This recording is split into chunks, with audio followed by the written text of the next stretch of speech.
नमस्कार दोस्तों, आप सभी का स्वागत है हमारे YouTube channel BCS basic physics में। और आज के इस वीडियो में आप देख रहे हैं कक्षा 12 का टॉपिक हाइगेन के तरंग सिद्धांत से अपवर्तन की व्याख्या। देखिए दोस्तों, सर्वप्रथम हम बात करते हैं अपवर्तन होता क्या है। कि जब कोई प्रकाश की किरणें एक माध्यम से दूसरे माध्यम में प्रवेश करती है तो उनके अपने पथ से विचलित हो जाने की जो घटना है उसे हम प्रकाश का अपवर्तन कहते हैं। एक बार फिर से सुन लीजिए कि प्रकाश की किरणें किसी एक माध्यम के अंदर सदैव सीधी रेखा में संचरित होती है। प्रकाश की किरणें अपने आप कभी नहीं मुड़ती, लेकिन जब प्रकाश की किरणें एक माध्यम से दूसरे माध्यम में प्रवेश करती है तो वो अपने पथ से विचलित हो जाती है, अपने पथ से थोड़ी सी मुड़ जाती है, और उस मुड़ने की जो घटना है उसको हम प्रकाश का अपवर्तन कहते हैं दोस्तों। फिर उसके बाद में हम बात करेंगे हाइगेन के तरंग सिद्धांत की।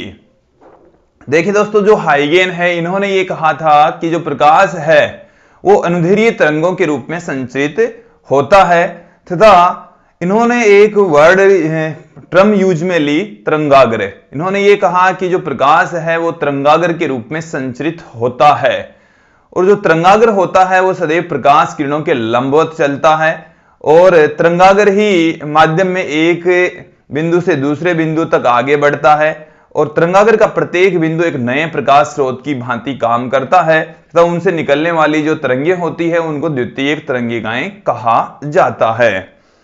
तो देखिए दोस्तों, यहां पर हम चर्चा करेंगे कि हाइगेन के तरंग सिद्धांत से अपवर्तन को हम किस प्रकार से व्याख्या कर सकते हैं, किस प्रकार से उसे समझ सकते हैं। देखिए, हम यहां पर लेकर चलेंगे कि हमारे पास में ये कोई अंतरापृष्ठ है। अंतरापृष्ठ का मतलब है कि दो माध्यमों को अलग करने वाला पृष्ठ। इस अंतरापृष्ठ को हम एम डैश से पुट कर देते हैं। इसे हम माध्यम 1 कह देंगे, माध्यम फर्स्ट, और इसे हम कह देते हैं माध्यम सेकंड। माध्यम फर्स्ट और माध्यम सेकंड हमने कर लिया है। माध्यम फर्स्ट के अंदर से कोई प्रकाश का तरंगाग्र इस तरीके से आकर आपतित होता है। ये कोई प्रकाश का तरंगाग्र है, और प्रकाश के तरंगाग्र में इस तरीके से हम दोस्तों इसको प्रदर्शित कर रहे हैं। जो प्रकाश की किरणें होती है वो इस तरीके से होती है। ये हमारे पास में कोई तरंगाग्र है।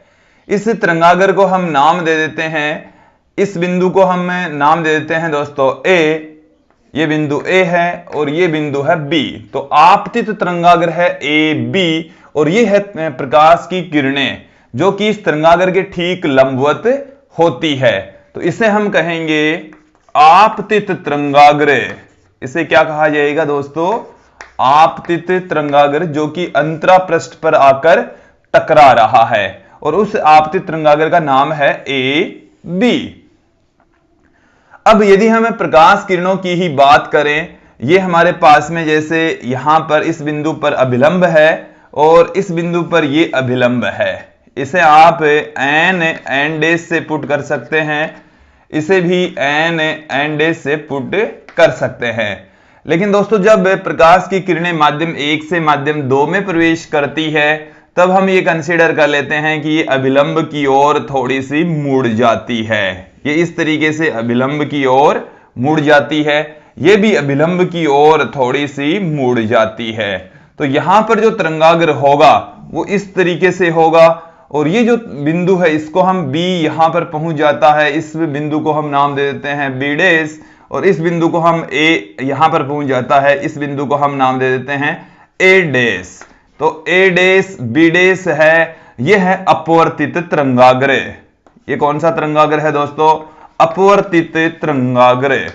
अपवर्तित तरंगाग्र जो कि दूसरे माध्यम में संचरित हो रहा है। कि माध्यम 1 से चला, माध्यम 2 में प्रवेश किया, तो ये ए बी के रूप में आपतित हुआ और ए डैश बी डैश के रूप में अपवर्तित हो गया है दोस्तों। अब यहां से अपने पथ से मुड़ने की जो घटना होती है उसे हम अपवर्तन कहते ही हैं। उसके पीछे रीजन होता है कि माध्यम में का जो अपवर्तनांक होता है वो अलग अलग होता है। अलग अलग माध्यमों के लिए दोस्तों जो अपवर्तनांक की वैल्यू होती है वो अलग अलग होती है। उसके पीछे रीजन ये होता है अपवर्तनांक अलग अलग होने के कारण से अलग अलग माध्यम में प्रकाश की जो चाल है वो भी अलग अलग होती है।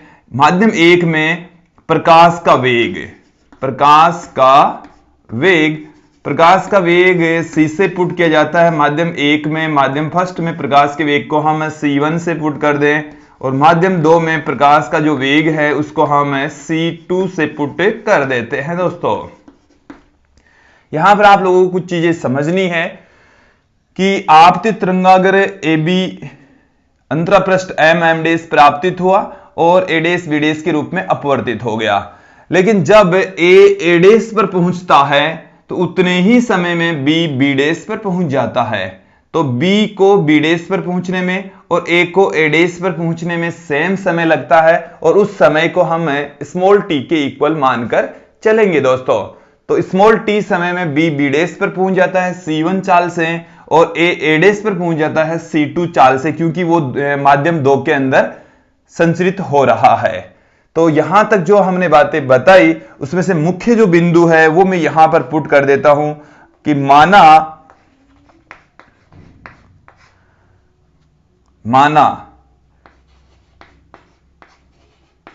कोई तरंगाग्र ए बी अंतरापृष्ठ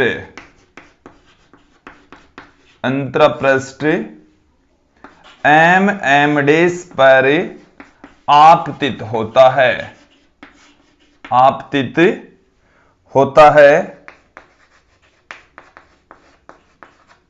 ये तरंगाग्र ए डैश बी डैश के रूप में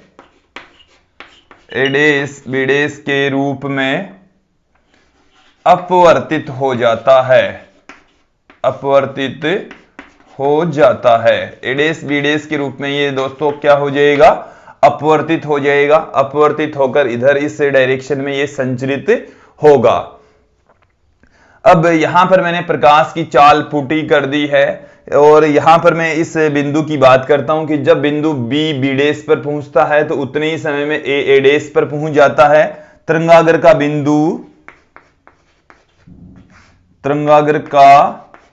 बिंदु ए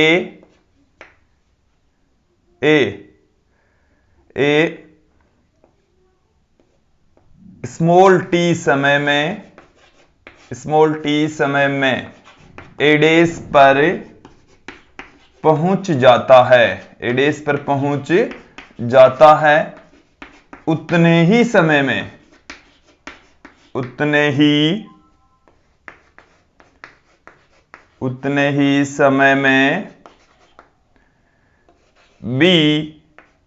बी डैश पर पहुंच जाता है कि मतलब टी समय में ही ये भी बी से बी डैश पर पहुंच जाता है। दोस्तों तो यहां तक आप लोगों को ये बातें हैं वो अच्छे से समझ में आ जानी चाहिए।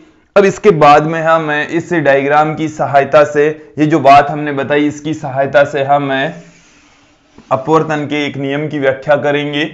तो देखिए दोस्तों ए को ए डैश तक पहुंचने में लगा जो समय है वो यदि स्मॉल टी है तो हम दूरी बराबर चाल इंटू समय से हम पुट करेंगे। ए को ए डैश तक पहुंचने में लगा समय स्मॉल टी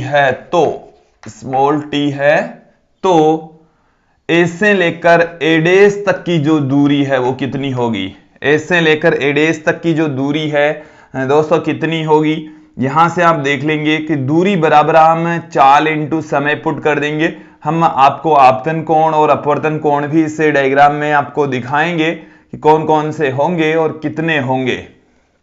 तो यहां पर दूरी बराबर देखो दूरी ए से ए डैश तक की जो दूरी है वो चाल इंटू समय, तो इस माध्यम में चाल तो है C2, तो चाल कितनी है दोस्तों C2 और समय लग रहा है स्मॉल टी के बराबर।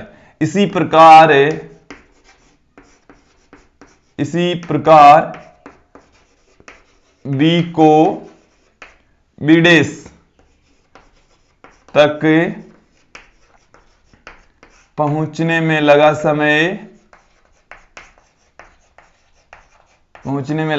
स्मॉल टी है तो बी बी डेस बराबर होगा, बी बी डेस पर पहुंचेगा C1 चाल से और उतने ही समय में, तो C1 इंटू टी। यह आ गई इक्वेशन नंबर 2। अब दोस्तों हम फिर से यहां पर लौटते हैं। इस डायग्राम में आप देखेंगे कि ये अभिलंब है और अभिलंब और आपतित किरण के बीच का जो एंगल होता है, ये वाला कोण, ये कहलाता है आपतन कोण। आई से पुट करेंगे। एक बार इस एंगल को गौर करके देखिए। आपतित किरण तथा इस तरंगाग्र के बीच का जो एंगल होता है, यहां से यहां तक का जो कोण होता है, यहां से यहां तक का, वो 90 डिग्री होता है, क्योंकि तरंगाग्र सदैव प्रकाश किरण की लंबवत होता है। दोनों के बीच का कोण 90 डिग्री होता है। तो ये 90 माइनस आई हो जाएगा। ये आई तो ये 90 माइनस आई, और यहां से लेकर यहां तक अभिलंब और अंतरापृष्ठ के बीच का जो वो कोण होता है वो भी 90। तो ये 90 माइनस आई है, तो ये कितना हो जाएगा दोस्तों? आई हो जाएगा। अब हम इस डायग्राम की ओर चलते हैं। अभिलंब तथा अपवर्तित किरण, ये अपवर्तित किरण है। अभिलंब तथा अपवर्तित किरण के मध्य के कोण को हम आर से पुट करते हैं। ये जो आई होता है दोस्तों, वो तो होता है आपतन कोण। आई तो यहां पर क्या है? आपतन कोण है, और आर यहां पर अपवर्तन कोण है। प्रकाश किरणों का अपवर्तन होता है, तो यहां पर अपवर्तन कोण है। तो ये आर, तो तरंगाग्र तथा इस किरण के बीच का कोण 90, तो यहां से ये हो जाएगा 90 माइनस आर। ये आर हो गया, तो ये 90 माइनस आर, और यहां से लेकर यहां तक का जो एंगल होता है वो 90 होता है। विलंब और अंतरापृष्ठ के बीच का एंगल कितना होगा? 90। ये 90 माइनस आर है, तो ये कितना हो जाएगा दोस्तों? आर हो जाएगा। ये कोण 90 डिग्री होता ही है, ये कोण भी 90 डिग्री होता ही है। अब हम इस ट्राइंगल की सहायता से साइन आई की वैल्यू फाइंड आउट करेंगे। इस ट्राइंगल की सहायता से हम साइन आर की वैल्यू फाइंड आउट करेंगे। तो चित्र में त्रिभुज, कौन सा त्रिभुज आप लोगों को देखना है? ए बी बी डेस, ए बी बी डेस से साइन आई बराबर क्या हो जाएगा? लंब। तो लंब तो हमारे पास में हो गया बी बी डेस, बट्टे में आधार, तो सॉरी बट्टे में कर्ण, 90 डिग्री के सामने वाली भुजा कर्ण, तो जो कि ए बी डेस है, ए बी डेस के इक्वल है। तो ये हमारे पास में आ गई इक्वेशन नंबर 3। फिर देखिए दोस्तों, यहां से इस ट्राइंगल के अंदर देखेंगे ए डेस बी डेस में, चित्र में त्रिभुज ए डेस बी डेस से। अब की बार हम बात करेंगे साइन आर की। तो साइन आर, तो लंब तो हो गया ए डेस, बट्टे में कर्ण, तो कर्ण यहां पर हो गया ए बी डेस, और इसको हम दे देते इक्वेशन नंबर 4। समीकरण 3 और 4 आ चुकी है हमारे पास में दोस्तों। समीकरण 3 के अंदर हम समीकरण 4 का भाग दे देंगे। तो समीकरण 3 भाग 4 से, 3 के अंदर यदि हम 4 का भाग लगा दें तो हमारे पास में क्या आएगा? Sine i upon sine r, sine i upon में साइन आर। साइन आई की जो वैल्यू है वो कितनी है? B B dash upon A B dash, बट्टे में हमारे पास में क्या है? A dash upon A B dash. तो ए बी डेस से ए बी डेस कैंसिल हो जाएगा, बी बी डेस अपॉन ए डेस रह जाएगा। तो यहां से बी बी डेस अपॉन ए डेस रह गया। दोस्तों यहां पर आप देखेंगे कि जो समीकरण 1 और 2 है उसमें बी बी डेस की वैल्यू C1t और ए डेस की वैल्यू है C2t। तो यहां पर इन दोनों की वैल्यू हमें पुट कर देते हैं। तो हम इन दोनों की वैल्यू जब पुट करेंगे तो क्या आ जाएगा हमारे पास में? हमारे पास में क्या निकल कर आएगा? यहां से आप देख लीजिए, तो बी डेस की वैल्यू हमारे पास में C1t और ए डेस की वैल्यू है C2t। t से t कैंसिल हो गया, C1 अपॉन में C2 आ गया। और देखिए दोस्तों, ये जो साइन आई अपॉन में साइन R बराबर आ गया C1 अपॉन में C2, और ये जो C1 अपॉन में C2 है ये कांस्टेंट रहता है, नियत रहता है, एक नियतांक होता है, और उस नियतांक को हम n से प्रदर्शित कर सकते हैं जिसे अपवर्तनांक कहा जाता है दोस्तों। जिसे क्या कहा जाता है, ये जो n है इसको हम अपवर्तनांक कहते हैं दोस्तों। और ये जो n है, ये जो ब्रैकेट में हमने बंद किया है, यह है स्नेल का नियम। स्नेल का नियम कहलाता है। ये जो स्नेल का नियम है यही अपवर्तन का द्वितीय नियम है। यही अपवर्तन का द्वितीय नियम है दोस्तों। अपवर्तन का द्वितीय नियम है। तो यहां पर आप देख लेंगे कि हमारे पास में ये था अपवर्तन की व्याख्या में अपवर्तन का दूसरा नियम। अब हम यहां पर बात करेंगे अपवर्तन के पहले नियम की, कि जो चित्र है उससे स्पष्ट है कि आपतित तरंगाग्र, अपवर्तित तरंगाग्र तथा अभिलंब, मतलब ये जो हमने एन एंड डेस दिखाए हैं वो तीनों एक ही तल में होते हैं। तत्पश्चात हम कह देंगे कि यहां पर इस हाइगेन के तरंग सिद्धांत से अपवर्तन की व्याख्या होती है। यहां पर स्नेल का नियम तो हमने हाइगेन के तरंग सिद्धांत से फाइंड आउट किया ही है, और जो पहला नियम है अपवर्तन के वो है आपतित किरण, अपवर्तित किरण तथा अभिलंब तीनों एक ही तल में स्थित होते हैं, जो कि चित्र से स्पष्ट होता है। तो दोस्तों ये था हाइगेन के तरंग सिद्धांत से अपवर्तन की व्याख्या, और मुझे उम्मीद है आप लोगों को ये अच्छे से समझ में आई होगी। आज के लिए इतना ही, धन्यवाद दोस्तों।